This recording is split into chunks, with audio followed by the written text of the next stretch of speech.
Bonjour et bienvenue dans cette vidéo où on va parler VR et surtout paramètres graphiques en VR pour Flight Simulator 2024. Je vais vous donner quelques conseils dans cette vidéo sur la façon de régler votre Crystal Light et également les paramètres graphiques dans Flight Simulator. Alors, ça va être des conseils parce que bien entendu, en fonction de votre carte graphique, vous n'aurez pas les mêmes capacités, les mêmes performances. Donc je vais essayer de vous aiguiller sur la façon de paramétrer votre Crystal Light et Flight Simulator 2024 pour essayer d'avoir la meilleure expérience VR possible. Et répondre surtout à une question qu'on ne se pose pas assez souvent quand on fait de la VR, c'est qu'est-ce qu'on privilégie comme paramètres? Est-ce qu'on privilégie les paramètres du casque et donc l'image dans le casque, ou est-ce qu'on privilégie les paramètres graphiques du jeu? En VR, c'est pas du tout c'est pas du tout de la même manière que l'on a d'aborder en fait le jeu par rapport à un écran. Vous allez devoir composer avec les performances de votre casque, les performances de votre carte graphique et les limitations inhérentes forcément au jeu auquel vous allez jouer. Et donc on est souvent titillé entre est-ce que je privilégie d'augmenter la résolution de mon casque pour avoir une plus belle image, et auquel cas je diminue les paramètres graphiques de Flight Simulator, ou alors est-ce que j'augmente les paramètres de Flight Simulator mais je diminue la résolution dans mon casque pour essayer d'avoir toujours une fluidité qui est suffisamment correcte. Et bien c'est à ça qu'on va essayer de répondre dans cette vidéo. On va d'abord parler du logiciel Pimax Play, donc vous avez ici. Alors les paramètres, vous avez ici la version qu'on peut vérifier les updates. Alors très franchement, depuis plusieurs versions qui sortent sur le Pimax Play, à chaque fois je suis obligé d'installer la nouvelle version. Si j'essaie de faire un update par là, des fois ça marche pas. Peut-être parce qu'ils sortent une grosse update et qu'il faut retélécharger la version. Donc dès qu'il y a une mise à jour, il faut régulièrement aller sur le site de Pimax Play pour mettre à jour, télécharger la nouvelle version et réinstaller la nouvelle. Voilà. Là dans ces paramètres là, il n'y a pas grand chose à dire. Ce qu'on va s'intéresser surtout, c'est sur les device settings, ces paramètres-là. On ne va pas tout détailler parce que le but, c'est pas de vous parler de tout. Le but, c'est de vous parler des paramètres qui sont les plus importants. On commence par le Room Lighting Frequency. Le Room Lighting Frequency, c'est ce qui va gérer les caméras qui sont sur les côtés de votre casque et qui assurent la détection de vos mouvements. Il faut savoir qu'au début de la sortie du Crystal Light, on n'avait que l'option 60 Hz, et quand j'ai travaillé avec Pimax pour essayer de corriger les problèmes de tracking, en fait on s'est rendu compte que le taux de rafraîchissement que l'on a là, ce qu'il faut bien comprendre, c'est pas le taux de rafraîchissement que vous avez en dessous de l'écran du casque, c'est le taux de rafraîchissement des caméras qui assurent le positionnement du casque. Et bien en fait à 60 images par seconde, c'est-à-dire 60 Hz, ça occupait une place non négligeable dans le processus de calcul du CPU. Et si vous avez un CPU qui est assez ancien, 60 Hz, c'était mon cas, ça me limitait et le CPU se retrouvait régulièrement à 100%. Et dès qu'il se retrouve à 100%, tout de suite le tracking commençait à dégoiser un peu. Donc ils ont créé un paramètre en 50 Hz et ils ont également rajouté un auto 50 Hz. Alors je pense que ce paramètre auto, il regarde davantage un peu l'utilisation de votre CPU et il adapte s'il y a besoin du 50 ou du 60 Hz. Je peux peut-être me tromper, mais ça me paraît être ça. Voilà. Le Recline Mode, je n'ai jamais utilisé. Bon, on n'y touche pas. Ce qui va nous importer surtout, c'est ça, c'est le refresh rate. Ça, c'est hyper important. Et il faut vraiment que vous compreniez comment ça fonctionne. Vous avez 4 options: 120 Hz, 90 Hz, 72 Hz et 90 Hz upscale. Ce que vous avez là, c'est le nombre d'images par seconde qui sont envoyées dans le casque, en fait. Ça, il faut bien le comprendre. Plus vous mettez une fréquence élevée, plus forcément ça va tirer sur votre carte graphique. Donc si vous avez une carte graphique suffisamment puissante, comme une 4090, vous pouvez aller en 120 Hz et encore. Alors dans Flight Simulator, c'est pas, même là 120 Hz Flight Simulator, vous n'arrivez pas à suivre.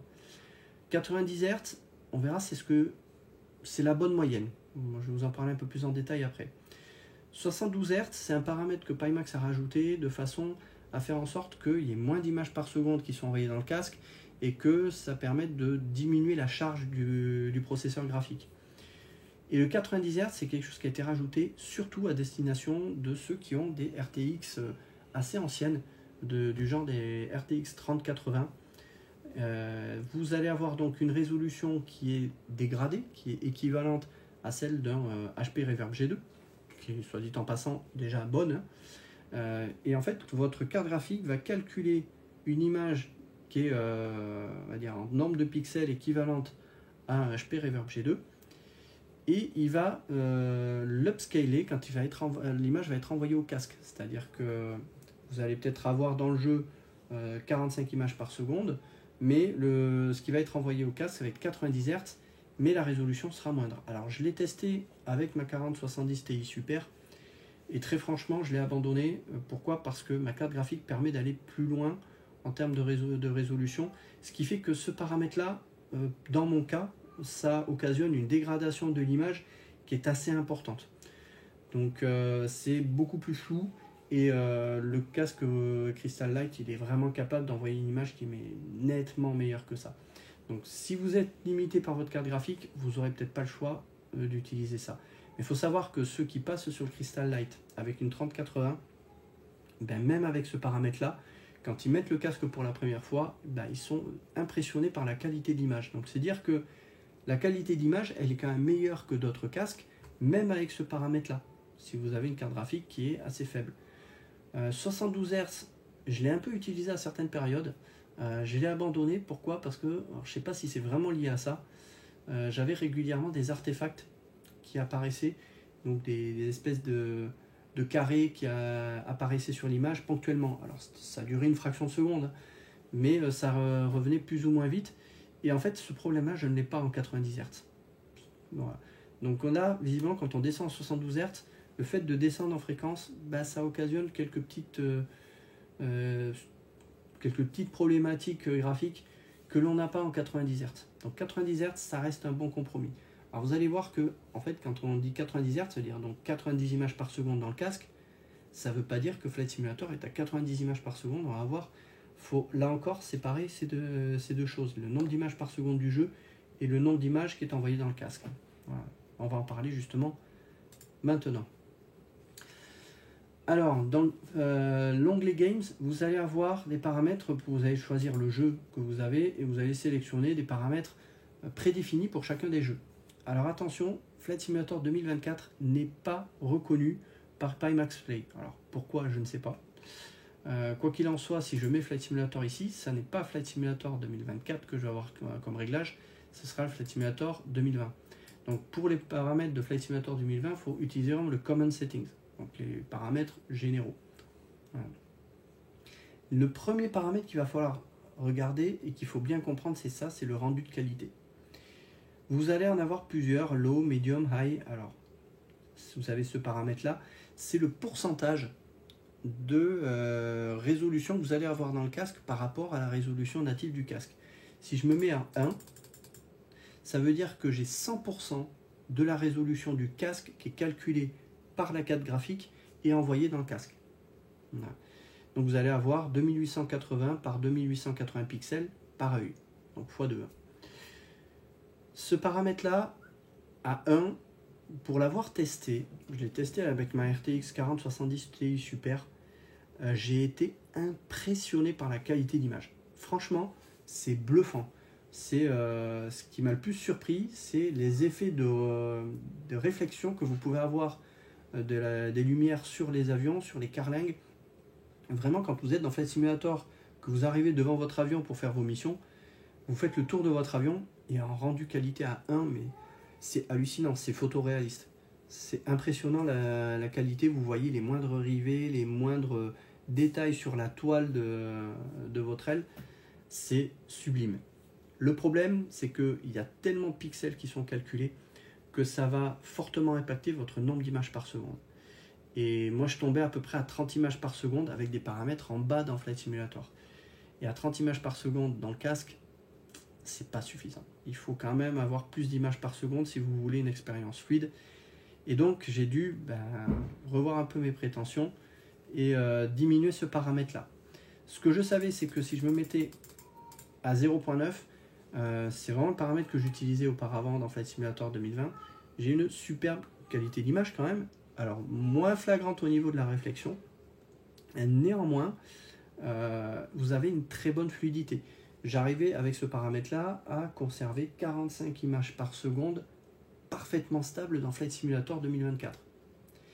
Donc, si j'arrivais à avoir 45 images par seconde hyper stable avec ce rendu de qualité, ben, je me suis dit, ben, je peux peut-être un petit peu pousser, alors pas jusqu'à 1, parce qu'à 1 j'ai vu que ça impactait trop, mais potentiellement à 0,95.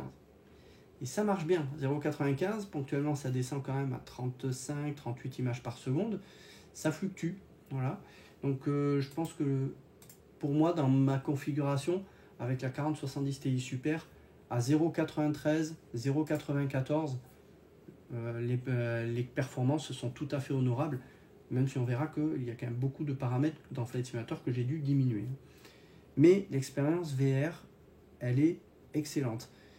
Ce qui veut dire que j'ai préféré privilégier une image, on va dire, de plus haute résolution dans le casque, plutôt que d'augmenter les paramètres dans Flight Simulator. Pourquoi ?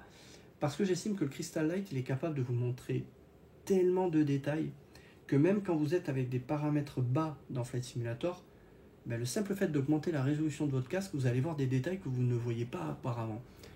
Donc ça, c'est vraiment un choix que j'ai fait. Pendant longtemps, j'ai préféré privilégier augmenter un peu des paramètres dans Flight Simulator 2020, et je me suis rendu compte qu'en fait, le gain, on l'a davantage sur la netteté de l'image plutôt que sur les paramètres de Flight Simulator. Donc voilà, j'ai fait ce choix-là, et au final, ben, ça permet de booster votre résolution.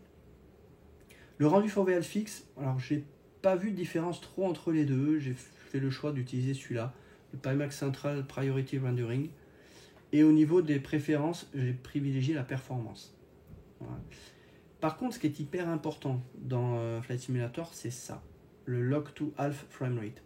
Je vous recommande fortement de l'activer. Pourquoi ? On a dit tout à l'heure qu'on est en 90 Hz, ça veut dire que l'ordinateur va faire en sorte de vous envoyer 90 images par seconde dans le casque. Mais ça ne veut pas dire que Flight Simulator va être calculé sur 90 images par seconde. Absolument pas. Vous allez être souvent à 45-50 images par seconde, suivant vos paramètres. Mais ça veut dire que vous allez avoir de l'interpolation d'images de façon à avoir 90 images qui vous arrivent dans le casque pour avoir une sensation de fluidité. Si vous activez le Lock to Half Framerate, ça va vous forcer en fait le logiciel Pimax Play à avoir la moitié du nombre d'images par seconde de votre taux de rafraîchissement. C'est-à-dire qu'en 90 Hz, le logiciel Pimax Play va faire en sorte de stabiliser le nombre d'images par seconde de votre jeu à 45 images par seconde. Si vous êtes à 120 Hz, il va faire en sorte de stabiliser à 60 images par seconde. Alors ça ne veut pas dire que vous allez être stable tout le temps. Si vous avez des paramètres qui sont un peu plus élevés et que ça tire ponctuellement sur votre carte graphique, vous allez avoir potentiellement des petites baisses à 35 images par seconde. Mais le logiciel va faire en sorte d'essayer de rester le plus possible à la moitié de sa valeur et donc à 45 images par seconde. Et franchement, à 45 images par seconde, vous avez une expérience qui est très fluide dans Flight Simulator. Donc si vous cochez ça, vraiment cochez-le, je vous le conseille vraiment. Essayez de garder 45 images par seconde dans votre casque. Vous pouvez accepter que ça baisse un peu ponctuellement, jusqu'à, j'estime moi, 35 images par seconde, mais pas en dessous. Dès qu'on passe en dessous de 35 images par seconde, ça se ressent quand même au niveau de la fluidité. Donc voilà, moi ce que je vous recommande vraiment, les paramètres hyper importants, c'est de choisir le paramètre qui est là, 0,95, moi je l'ai mis dans mon cas, et après en fonction de ce que vous avez comme carte graphique, ben, de diminuer ce paramètre là en customize et de trouver le réglage qui correspond vraiment le mieux à votre configuration graphique. Vous pouvez utiliser ces paramètres là en low, donc si vous prenez en low, hein, vous allez avoir donc, si je repasse en customize, vous êtes à 0,5, c'est-à-dire vous allez avoir seulement la moitié de la résolution du casque que peut faire le Crystal Light. Franchement, si vous avez une carte graphique qui n'est pas performante, vous n'allez pas avoir trop le choix. Voilà. En medium, vous allez être à 0,75. Déjà là, vous allez voir une belle qualité d'image, vraiment. Et après en high, par contre, là, vous allez être à 1. Et là, clairement, si vous n'avez pas une 40-90, oubliez ce paramètre en high. Voilà.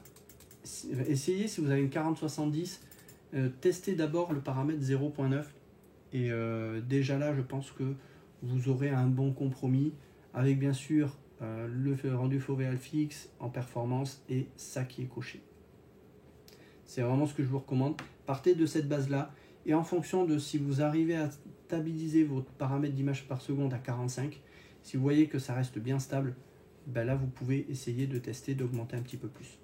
Allez-y petit à petit et voyez quel est l'impact sur vos performances. Voilà. Hop, je vais réappliquer. Voilà pour les paramètres au niveau du Crystal Light. On va passer maintenant dans Flight Simulator pour les paramètres graphiques du jeu.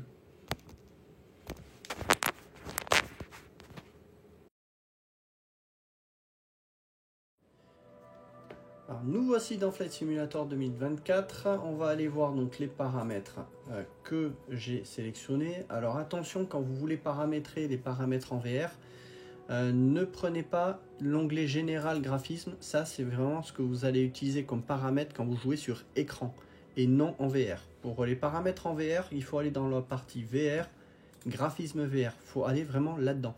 C'est là que vous allez paramétrer les paramètres qui vont être utilisés quand vous allez basculer en VR. Premier point, l'anticrenellage. Systématiquement, pour Flight Simulator 2024, je vous recommande d'activer le DLSS. Voilà. Là, je parle de cartes Nvidia. Je maîtrise moins les cartes AMD, mais je crois que c'est le FSR pour AMD. Mais en tout cas, voilà, activez-le parce que la VR est quand même assez gourmande sur Flight Simulator 2024. Sans DLSS, vous n'allez pas avoir on va dire un nombre d'images par seconde suffisamment correct. J'ai préféré mettre ici en performance. Voilà, à vous de voir, mais je pense que vaut mieux privilégier un peu la fluidité et on va voir qu'on va jouer sur d'autres paramètres. L'AMD Fidelity FX Sharpening, j'ai mis à 180 parce que c'est ce que recommandait VR Flight Sim Guide dans une vidéo. Je vous dirais, est-ce que je vois une différence? Pas vraiment. Voilà. Le mode reprojection, ça c'est quand même très important, activer au moins la profondeur. Pourquoi? Ça va permettre d'avoir en quelque sorte des interpolations d'images entre les images qui sont calculées par la carte graphique. Nous avons en gros, pour simplifier, une image qui est gérée par la carte graphique, une image qui est on va dire, gérée par le système pour faire le tampon avec la deuxième image. Et ça va vous permettre de fluidifier surtout les mouvements en VR. L'échelle du monde à 100, ça je n'y ai pas touché. La faible latence activée.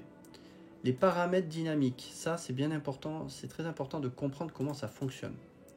Vous avez, quand vous l'activez, une cible de fréquence d'image, 45. Si vous vous souvenez tout à l'heure, j'ai dit qu'avec le Pimax Crystal Light, je sélectionnais un taux de rafraîchissement de 90 Hz et que je verrouillais en le half frame rate, c'est-à-dire que je verrouillais à la moitié de la fréquence du casque, donc 45 fps. Ben, en fait, j'ai mis 45 histoire d'aller essayer de coller le plus possible à ce que je demande en fait au casque. Alors, on verra qu'on n'est pas tout à fait à 45, mais ça vous permet de voir déjà un peu une fréquence d'image cible. Voilà.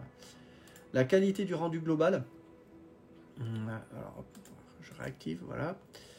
Vous avez ici tous les paramètres que vous allez sélectionner. Alors, vous voyez que je suis globalement pour la plupart des choses en bas. Pourquoi? Parce que je préfère essayer de garder une bonne fluidité. On verra. Là, on va tester justement avec les nuages volumétriques en élevé. Parce que VR Flight Sim Guide disait qu'on perdait pas trop d'images par seconde en élevé. On verra si on voit une différence. Voilà. Ensuite, la résolution texture, je l'ai gardée en élevé, histoire que comme on a une résolution qui est relativement bonne déjà avec le Crystal Light, si je mets une résolution de texture qui est trop faible, ben, je crains que ça se voie. Donc là, j'ai préféré en mettre en élevé. Mais sinon, tout le reste, hormis l'air que j'ai gardé en intermédiaire, j'ai tout mis en bas quasiment. Je reviens un peu plus haut, la mise en cache, ça, privilégier quelque chose d'assez élevé ou ultra. Pourquoi? Parce que ça va mettre en cache sur votre mémoire RAM un maximum d'éléments du terrain. Et plus vous avez d'informations qui sont dans la mémoire RAM, plus ça va être rapide pour votre ordinateur pour y accéder. Donc Privilégiez ça vraiment, c'est quand même assez important. Ensuite, on passe au filtrage anisotropique en 4x. J'ai pas testé d'autres paramètres sur celui-là, donc je peux pas trop vous dire si ça a vraiment un impact. Par contre, celui juste en dessous, le suréchantillonnage des textures, je vous conseille fortement de le désactiver pour l'instant. Pourquoi? Parce que le super sampling, ce qu'on appelle le super sampling, c'est ça. Ça va fortement impacter vos performances graphiques. Donc, à moins d'avoir une grosse carte graphique comme une 4090, éventuellement une 4080, je vous recommande de ne pas l'activer. Sinon, vous allez vraiment perdre quand même pas mal d'images par seconde. L'effet de vague, j'ai laissé élevé, j'ai pas vu d'impact par rapport à ça. Les ombres en ray tracing. Donc, alors, le ray tracing, c'est la gestion des faisceaux lumineux qui permet d'avoir des superbes lumières. Alors, pour ceux qui ont déjà joué à comment il s'appelle, c'est Cyberpunk. Le ray tracing vous métamorphose complètement l'image que vous pouvez avoir des rayons lumineux, particulièrement de nuit. Là, je le désactive parce que c'est quand même quelque chose qui demande pas mal de performance graphique et donc je préfère en économiser. Cela dit, sans le ray tracing, on a déjà une très belle image dans Flight Simulator. Et puis après tout le reste, ouais, ce qui va être important ici encore, ça va être les ray matching. Désactiver aussi parce que ça consomme quand même pas mal. Et puis après le reste, bon, j'ai pas trouvé que ça avait trop d'impact à ce niveau-là. Mais j'essaie d'avoir des paramètres assez bas globalement. Donc voilà pour ces paramètres et on va se retrouver dans quelques instants en VR.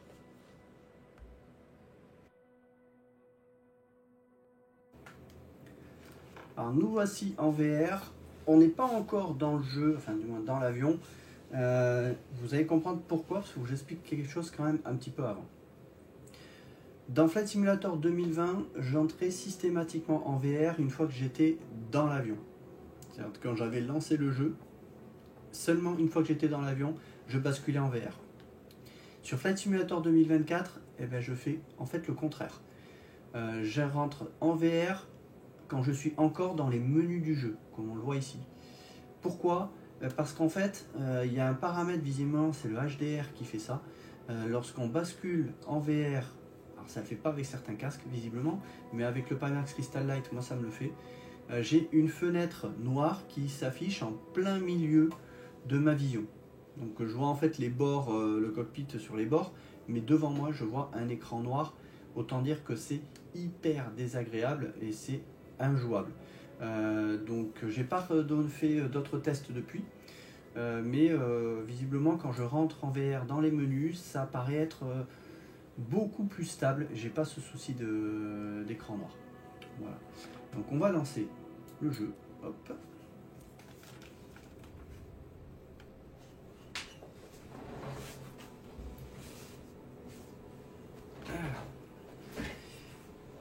Ce qui est appréciable avec Flight Simulator 2024, c'est qu'on a quand même des temps de chargement qui sont relativement courts.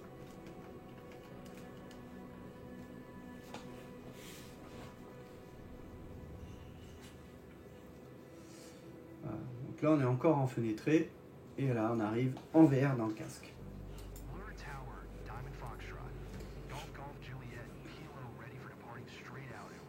Alors, je vais recentrer un petit peu ma vue. Voilà. Hop, un peu les gaz. Alors, avant de décoller, là, moi j'ai affiché donc les FPS dans le jeu.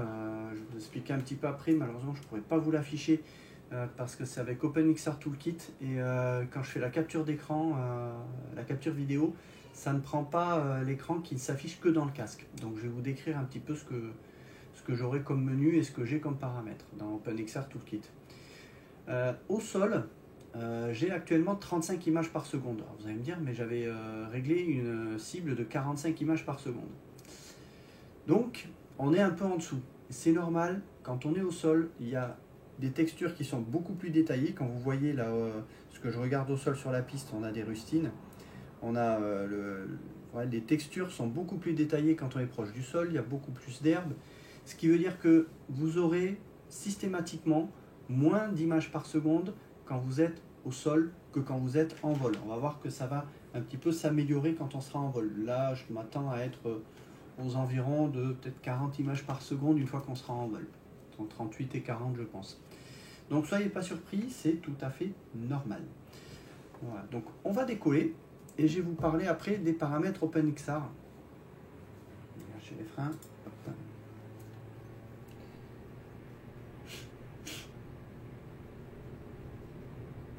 La sensation que l'on a en VR dans Flight Simulator 2024, elle est vraiment excellente. Surtout avec le Crystal Light, vous avez une qualité d'image qui est vraiment époustouflante. Et encore, je ne l'utilise pas au maximum de ses capacités. Ça faut vraiment en être conscient.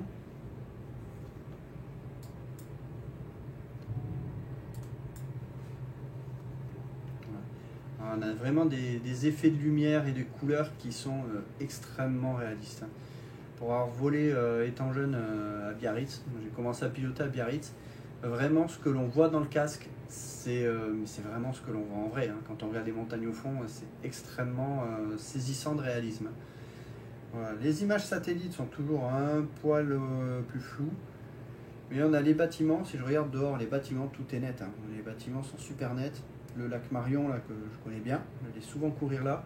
Bon, on reconnaît bien, hein. Mais la définition des images satellites est toujours en deçà de ce que l'on pouvait avoir dans Flight Simulator de 2020. J'espère que ça va s'améliorer avec le temps. Voilà. Alors, on va sélectionner déjà un cap, on va se mettre en pilote automatique et comme ça, je vais pouvoir parler tranquillement.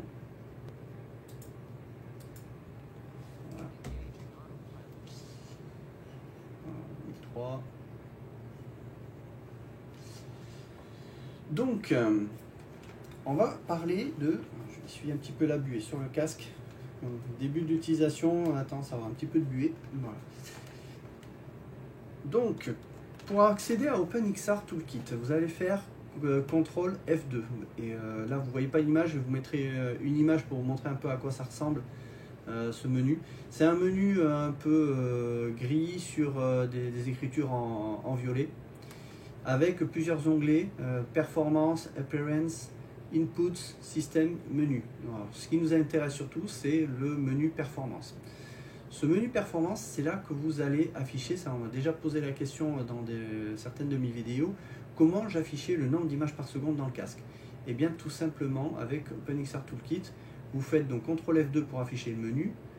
Et en bas de ce menu, vous avez tous les raccourcis en fait, des menus. Donc pour descendre, il faut faire F2, enfin CTRL F2. Il faut garder toujours la touche CTRL affichée, enfin appuyée. Et là, en CTRL F2, je suis dans la partie Overlay. Et là, si vous êtes en off, vous n'affichez pas les FPS. Si vous décalez après avec CTRL F3, qui vous met en bas la flèche vers la droite, là, ça vous permet de décaler le menu et d'afficher les FPS, tout simplement. Le target frame range, j'ai mis sur off. Ce qui est par contre intéressant, j'ai mis le upscaling, sharpening, j'ai mis en CAS. Alors, j'ai testé un peu, difficile à dire, le casque me convient bien. Donc, c'est le dernier menu à droite avec le sharpness à 100%. Ce qui va être hyper important, on va vraiment parler en détail ici, c'est le Fixed Foveated Rendering, donc le rendu fovéal fixe. Alors, vous savez que sur le Crystal Light, vous n'avez pas le rendu fovéal dynamique, c'est-à-dire avec l'œil, c'est-à-dire qu'il ne détecte pas la position de vos yeux. Donc vous avez un rendu fovéal qui est centré en fait sur votre lentille. Donc ce qu'il faut comprendre, c'est que on va régler ici une netteté en fonction de si vous vous éloignez plus ou moins du centre de votre lentille, donc de votre écran. Là, ce que j'ai réglé, donc le Call Outer Mask, je l'ai mis en No. Le Inner Ring Size. Ce qu'il faut bien comprendre sur ce Inner Ring Size, c'est la première portion de cercle qui est centrée donc sur le centre de votre lentille. Moi, je l'ai mise à 80%. Et ça veut dire que tout ce que vous avez entre le centre de l'écran et 80% en vous éloignant de ce centre de l'écran, ça va être à 100% de la résolution que vous avez sélectionnée. Le Middle Resolution, c'est la résolution que vous allez avoir juste après les 80%. Quand vous avez le Outer Ring Size, moi je l'ai mis à 86, ça veut dire qu'entre 80 et 86% du centre de l'écran, donc on est un peu sur les bords de l'écran, on a une résolution de 1/4 de la résolution que l'on a au centre. C'est-à-dire qu'on diminue la résolution. Et ensuite, en dessous du Outer Ring Size, vous avez le Outer Resolution. Moi, j'ai mis 1/8. Ce qui veut dire que entre 86% et 100%, c'est-à-dire les 14 derniers pourcents qui arrivent au niveau du bord de l'écran, ben, j'ai 1/8 de la résolution du centre. Ce qui veut dire que plus je m'éloigne du centre de l'écran, de la lentille, plus l'image va se dégrader et ça vous permet de paramétrer ça. Et en faisant ça, et bien en fait, vous allez économiser du processus graphique. Je m'explique. Ce qui nous intéresse, c'est d'avoir une bonne résolution au centre, parce que c'est là qu'on va regarder. Mais sur les bords de l'écran, en fait, on va regarder du coin de l'œil, hein, c'est-à-dire qu'on ne bouge pas la tête, je tourne les yeux. Et en fait, en tournant les yeux, ben, vous allez vraiment vous rendre compte de certains endroits où c'est flou. Voilà. Et ces endroits où c'est flou, ben, en fait, c'est là que vous allez voir ces Outer Ring Size. Vous allez voir un peu cette dégradation de la résolution sur les bords. Par exemple, moi, si je regarde là, vraiment sur les bords, je vois que le montant en fait, de la verrière, ben, sur les bords, j'ai des couleurs qui changent un peu. C'est-à-dire que les bords, il y a un petit peu du vert, il y a du rouge. C'est ce qu'on appelle des aberrations chromatiques. Alors, il y en a sur le Crystal Light, mais vous les avez vraiment sur les bords parce que l'on dégrade la résolution. Si je regarde dans la partie qui est donc à 80% du centre de l'écran où j'ai une résolution à 100%, très franchement, hein, j'ai aucune aberration chromatique. L'image, elle est nickel. Voilà. Donc, avoir une image qui est un peu floue sur les bords, ça vous permet d'éviter d'avoir à calculer une résolution à 100% sur la totalité de votre dalle, donc sur la totalité de votre écran. Et en fait, on n'a pas d'intérêt à calculer sur 100%. Pourquoi? Parce qu'on regarde rarement sur les bords avec le coin de l'œil. De temps en temps, je regarde devant, dehors, et je veux regarder un peu un paramètre dans le cockpit. Bah, je baisse les yeux, je vois que c'est un petit peu moins net ce que je peux lire sur le cadran, mais c'est lisible. Si j'ai besoin de voir juste une position d'une aiguille, c'est amplement suffisant. Après, si j'ai besoin de regarder plus en détail, là, si je regarde par exemple la partie qui est ici, donc la partie alternateur, hein, si j'arrive à lire alternateur, mais ça reste flou. Si vraiment je veux lire de manière très nette, je baisse la tête et là, c'est nickel. Voilà. Donc, ça, c'est hyper important que vous puissiez régler ces paramètres-là sur OpenXR Toolkit parce que ça va vraiment vous aider à diminuer le stress sur votre carte graphique. Et donc, si vous voyez que vous n'avez pas assez de FPS, n'hésitez pas à baisser le Inner Ring Size. Hein, au lieu de mettre 80% pour moi, vous mettez 70, 80, 70 ou 60%. Et là, ça veut dire que vous aurez certes un sweet spot qui sera net sur un champ un peu moins large, mais vous allez économiser très rapidement du processus graphique et donc vous allez gagner de la fluidité. Ça, c'est bien important à le comprendre. Deuxième paramètre que je voulais voir, est-ce que je l'ai là? Non, c'était pas là. Ouais, c'était ça. Donc voilà, c'est surtout ça. Le turbo mode, moi je ne l'active pas. Les autres pareil. Voilà, ce qui est hyper important, c'est ça. C'est vraiment cette gestion du rendu fovéal fixe et qui va vraiment vous faciliter la vie. Vraiment.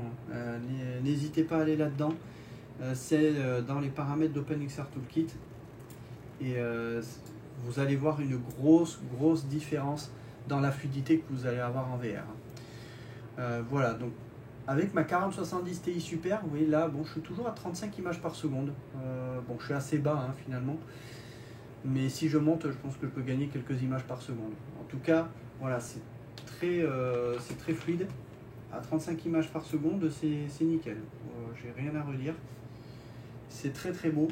Et vraiment le combo, j'avais déjà fait une vidéo là-dessus, le combo CPU avec l'AMD 9600X et la 4070 Ti Super, vous avez, je trouve, le meilleur rapport qualité-prix pour pouvoir faire de la VR avec le Crystal Light.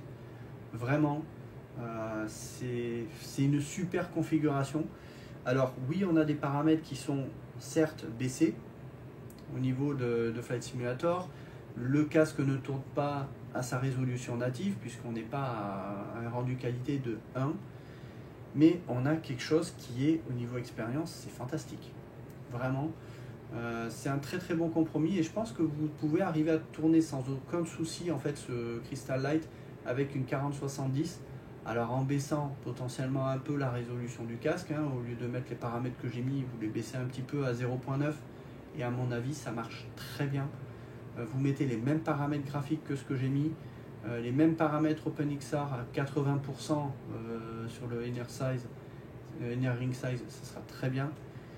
Et après, à vous de voir si vous avez une fluidité suffisamment bonne et de jouer un petit peu sur des paramètres que vous pouvez augmenter, soit au niveau du casque, soit au niveau de Flight Simulator. Moi, je vous conseille, si vous pouvez augmenter un petit peu plus la résolution dans le casque, vous aurez de toute façon quelque chose qui sera tout de suite beaucoup plus joli que si vous augmentez les textures ou si vous n'avez pas une résolution suffisante dans le casque, vous verrez peut-être pas forcément la différence. Et par contre, au niveau du processus graphique, comme il va quand même calculer tout ça, ben, ça va se ressentir. Voilà. Donc voilà, moi ce que je vous conseille c'est ça. Mais n'hésitez pas à tester vos réglages, n'hésitez pas à mettre en commentaire de ma vidéo ce que vous avez mis comme réglage qui serait différent de ce que j'ai mis. Je suis toujours preneur de tester également. Précisez quand même, ça c'est important, votre CPU et votre GPU. Donc votre processeur et votre carte graphique, de façon à ce qu'on puisse vraiment avoir une idée de ce que vous utilisez et des limitations que vous pouvez avoir. Hein. Voilà.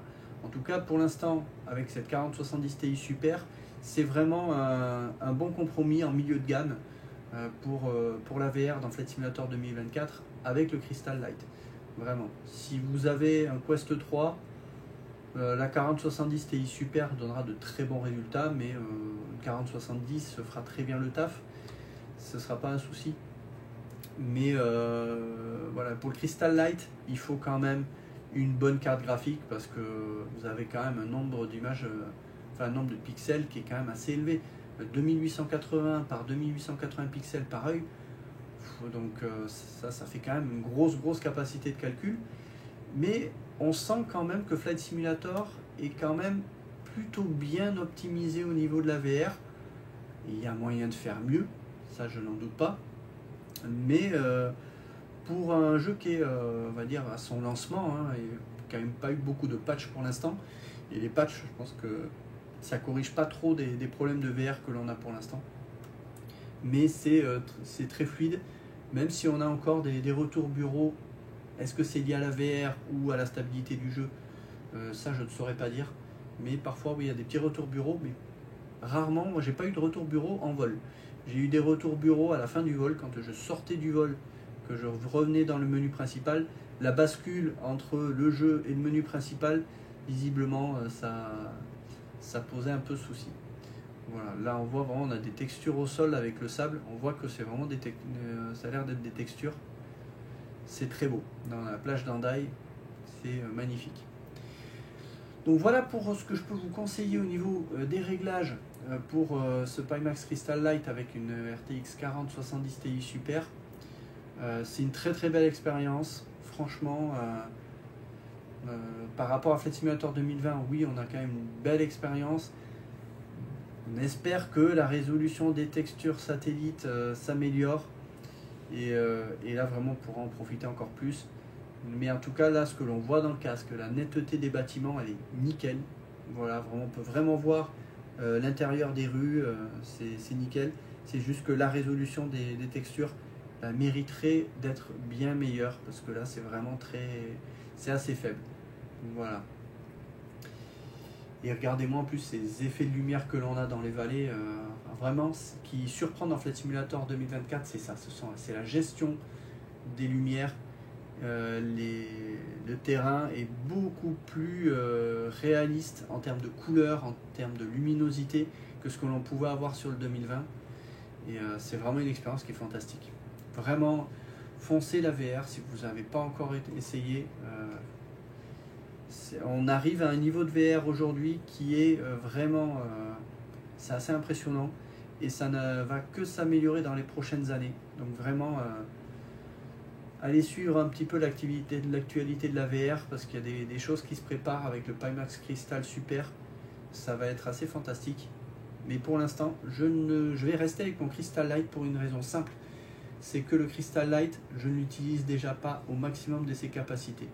J'estime que pour qu'on puisse pousser ce casque, il faudrait qu'on le pousse à un rendu de qualité de 1,2. Et très franchement, aujourd'hui, je suis incapable de le pousser à 1,2, même à 1. Et peut-être avec les prochaines cartes Nvidia, avec peut-être la 5090, on pourra peut-être le pousser à fond ce casque. Et quand je vois déjà ce que l'on a, avec un rendu de qualité qui est entre 0.9 et 0.95, on a quelque chose qui est super net. J'imagine même pas ce que ça pourrait être à 1,2. Ça serait vraiment magnifique. Donc pour moi, pour l'instant, le Cristal Super, il est un peu trop en avance sur son temps. Et on verra ce qu'on pourra en tirer de ce cristal Light avec des paramètres encore plus importants. Voilà, je n'avais même pas rentré les volets, pas bien. Donc voilà, ce sera tout pour cette vidéo. J'espère que ces aides, enfin ces conseils graphiques vont vous aider pour optimiser votre Crystal Light pour Flight Simulator 2024. N'hésitez pas à liker la vidéo, poser vos questions et je vous dis à une prochaine.